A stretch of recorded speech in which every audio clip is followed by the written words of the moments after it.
Hello everyone, स्वागत है आप सभी का फ्लेम एंड म्यूज पर, जहां आज होगा बातचीत एटीजी के एक और शानदार नोवेल चैप्टर पर। लेकिन उससे पहले मैं आपसे कहना चाहता हूं, क्या आप लोगों ने प्रीवियस एपिसोड को देखे हो? अगर नहीं देखे हो तो क्या कर रहे हो यार, जाओ जाके चेकआउट मारो। और अगर आप चैनल में नए हो तो चैनल को सब्सक्राइब करो एंड होप सो आप वीडियो को भी लाइक करेंगे। तो और बिना देरी के चलिए एपिसोड को शुरू करते हैं। तभी उसे देखकर युनची कहता है, तुम फाइनली आगे हो, सो तुम गोंग यूशियन हो। और फिर युनची बहुत गुस्सा होता है और अटैक करके कहता है, तो फिर ये लो। और तभी फाइट शुरू होता है, जहाँ युनची फोनिक्स ब्रेक्स का भी इस्तेमाल करता है, बट सामने वाली भी डैम पावरफुल है, जो क्रिस्टल बना के सारे अटैक को ब्लॉक करके रखती है। और तभी युनची भी रिएक्ट करता है, ये वुमेन सबसे स्ट्रॉन्गेस्ट पर्सन है उनमें से जिनसे मैंने आज तक फाइट किया, मतलब वो डैम स्ट्रॉन्ग है। और फिर 2-4 फटके देने के बाद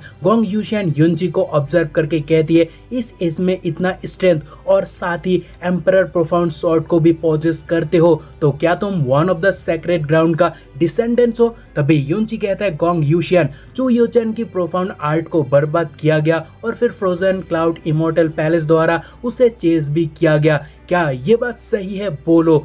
तभी साइड से क्यूटी कहती है कि पैलेस मिस्ट्रेस वो युनची है और वो मरा नहीं, जो सुनकर मिस्ट्रेस गोंग चौंक जाती है, क्योंकि मिस्ट्रेस की कहना है कि वो third level emperor profound realm पर फिर भी वो युनची का कोई एडवांटेज उठा नहीं पाया अभी लड़ने वक्त। सो वो आगे सोचती है उसका स्ट्रेंथ र्यूमर से 1000 गुना ज्यादा है रियल लाइफ में। और फिर मिस्ट्रेस गोंग युनची को देखकर एकदम बॉस लेडी की तरह कहने लगती है, अच्छा तुम हो युनची और तुम में अभी भी मेरे फ्रोजन क्लाउड इमॉर्टल पैलेस आकर मुझे निंदा करने का साहस है। असलियत में बात यह है, वो तुम हो जिसके वजह से चो यूचन ने सेक्ट रूल को तोड़ा और फ्रोजन क्लाउड इमॉर्टल पैलेस के रेपुटेशन को मिट्टी में मिला दिया। और तभी युनची वो सुन के बहुत गुस्सा होता है और कहता है, चो यूचन और मैं यानी हम एक दूसरे से प्यार करते हैं और हम लाइफ डेथ मैटर से भी गुजरे थे, सो तुम कौन होते हो हमारे मैटर में दखल अंदाजी करने वाले? और एक बात, तुम्हारे सेक्ट का रूल प्रैक्टिकली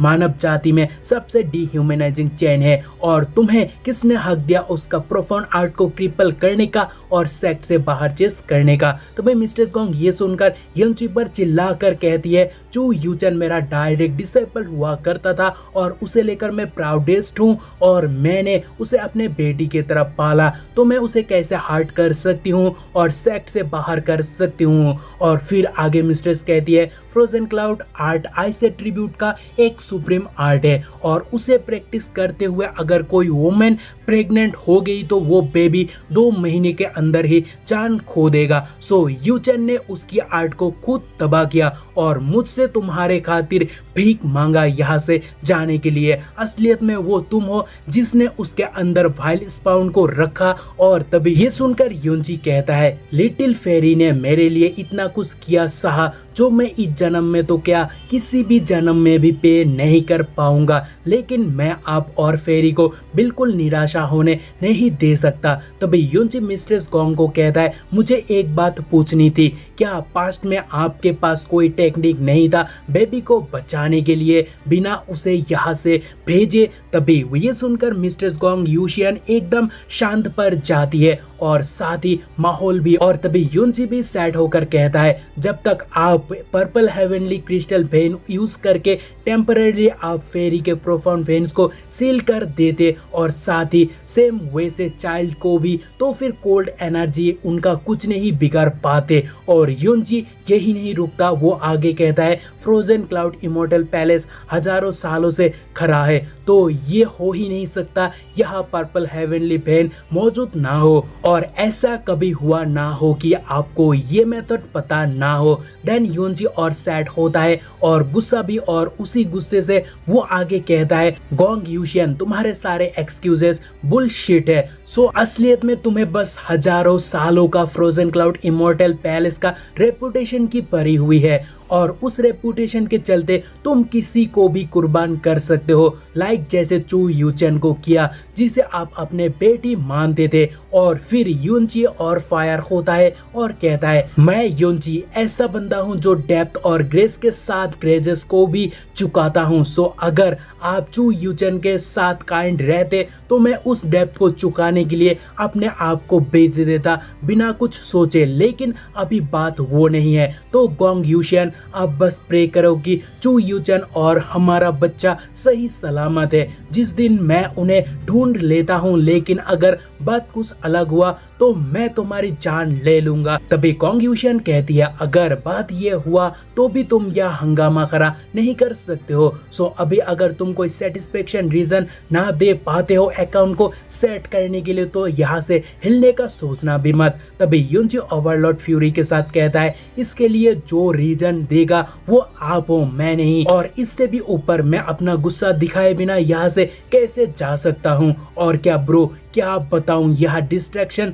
चल रहा है क्योंकि एक तो ओवरलॉर्ड फ्यूरी ऊपर से युनची का गुस्सा ने पूरा आग लगा दिया बर्फ के ऊपर। But next to him is mistress of the frozen cloud immortal palace, so she is damn strong. और तभी वो फ्रोजन हेवन कॉफिन का यूज करती है, लेकिन अटैक हटने के बाद मिस्ट्रेस गोंग को कॉफिन से बाहर आते हुए देखने को मिलता है और वो कहती है तुम्हारे करंट एज और स्ट्रेंथ के हिसाब से तुम्हें डिसेंडेंट्स ऑफ सेक्रेड ग्राउंड से कंपेयर किया जा सकता है। और मैंने ये कभी नहीं सोचा था ऐसे जीनियस को मैं खुद अपने हाथों से डिस्ट्रॉय करूंगी, लेकिन और कोई चारा भी तो नहीं है क्योंकि मैं ऐसे पर्सन को माफ तो बिल्कुल भी नहीं कर सकती हूँ जो मेरे फ्रोजन क्लाउड इमोर्टल पैलेस को ऑफेंड करे हो। और मिस्ट्रेस अपने मूव के साथ कहती है ये मेरे पैलेस का स्ट्रॉन्गेस्ट सीलिंग टेक्निक है और एक बार फ्रोजन कॉफिन सील पर फंसने के बाद कोई पर्सन जल्दी वहां से तो बिल्कुल भी नहीं निकल सकता है।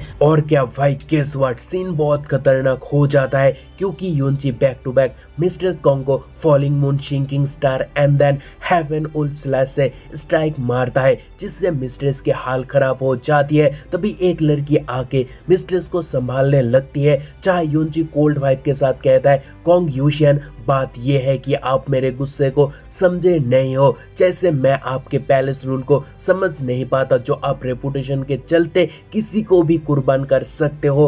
और ये स्ट्राइक उसी कारण था कि आप कैसे चू यूचेन की मैटर को हैंडल किए हो। और तभी युनची के बातें सुनकर मिस्ट्रेस गोंग कहती है चू यूचेन लास्ट स्टूडेंट था जिसे मैंने पर्सनली टीचिंग दिया और मैंने उसे पलने के लिए अपना खून पसीना लगा दिया और यहाँ तक मैंने उसे फ्रोजन ब्यूटी बनाया। सो इतना कुछ करने के बाद क्या मेरा कोई हक नहीं बनता, कोई ऐसा नहीं होता उसके ऊपर? और तुमने मेरे डिसाइपल के साथ फिजिकली कांटेक्ट किए हो तो क्या वो रीजन काफी नहीं है पर्सनली तुम्हें खत्म करने के लिए? तभी ये सुनकर युनची और बहुत ज्यादा गुस्सा होता है और बोलता है आपने कहा कि चू यूचेन से आपका कोई नाता नहीं है और फिर अभी आप कह रहे हो आप पर उसका बहुत ज्यादा एहसान है। और फिर जो होता है भाई क्या बताऊं, क्योंकि युनची का फेस एकदम कोल्ड होता है और वो बोलता है असलियत में उसका जिंदगी बहुत ज्यादा आसान रहा होगा और वो आप ही थे